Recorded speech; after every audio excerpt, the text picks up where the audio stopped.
Como dicen, es lo que vive. Amor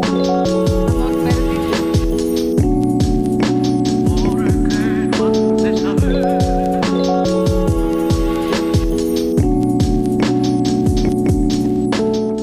Plutôt l'idée d'assemblage, de collage en 3D.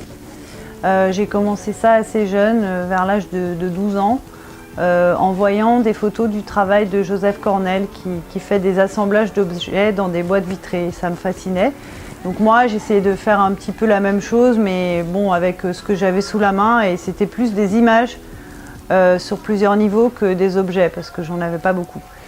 Et ensuite, plus tard, vers l'âge de 30 ans, j'ai recommencé à faire ce genre d'assemblage, mais avec des objets que je montais ensemble. Notamment, mes premières créations, c'était des petites poupées, des chimères en fait.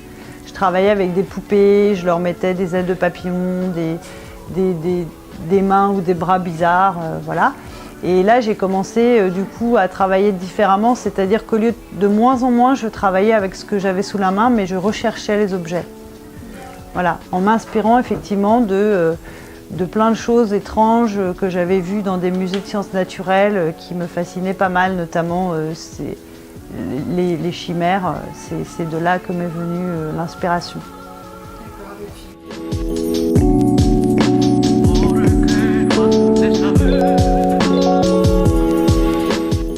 Je pense qu'on est tous quand même, on a un côté très, très étrange qu'on cherche à cacher tant bien que mal.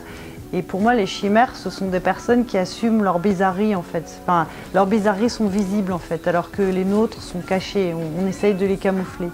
Voilà, donc en fait, pour moi, créer des chimères, c'était aussi une manière de m'accepter telle que j'étais, dans ma singularité, en décrétant que finalement les chimères étaient agréables à regarder et plutôt sympathiques pour les gens.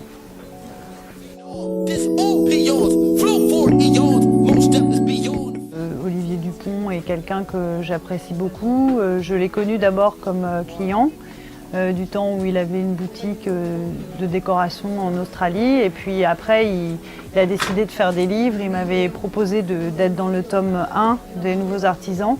Et j'avais décliné l'offre parce que ça me gênait un peu d'être classifiée comme artisan, parce que je fabrique aucune pièce en série.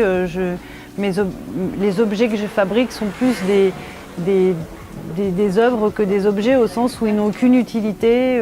Voilà.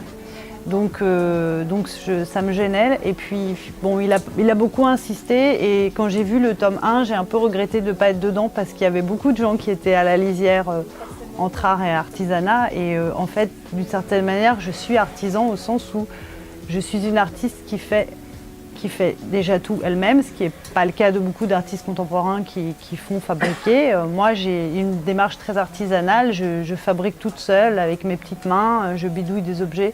Donc finalement, voilà, artiste-artisan, c'est une définition qui me va assez bien.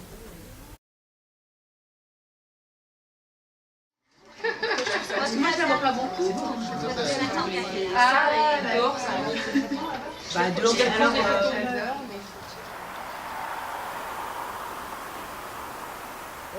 Ça me fait très plaisir, parce que, même si je laisse tomber tous les livres, c'est une librairie que j'ai toujours beaucoup appréciée.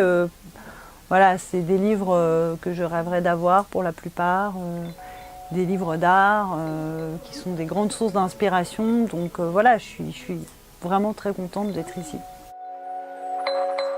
toute façon, ce que je sais, c'est qu'à titre personnel, moi j'aime beaucoup feuilleter des livres, je vais dire d'images, mais c'est pas du tout dépréciatif, que ce soit les livres pour la jeunesse que j'adore, ou des livres de photos, surtout des compilations qui présentent plusieurs artistes, j'aime beaucoup.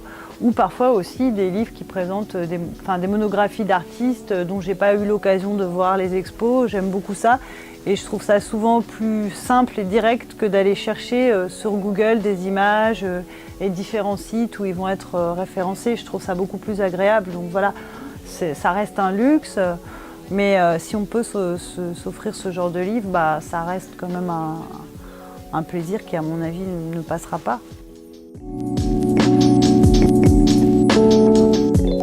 n'y a pas de projet concret pour l'instant, mais des rêves, des désirs, j'en ai, oui. Bon, par exemple, j'aimerais bien travailler plus à grande échelle, comme je l'avais fait au comptoir général.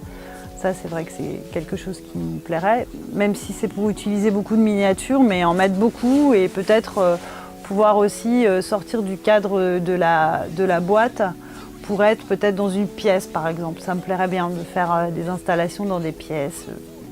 Voilà. Et sinon, j'adorerais illustrer un livre. Ça me ferait vraiment très plaisir, ça aussi.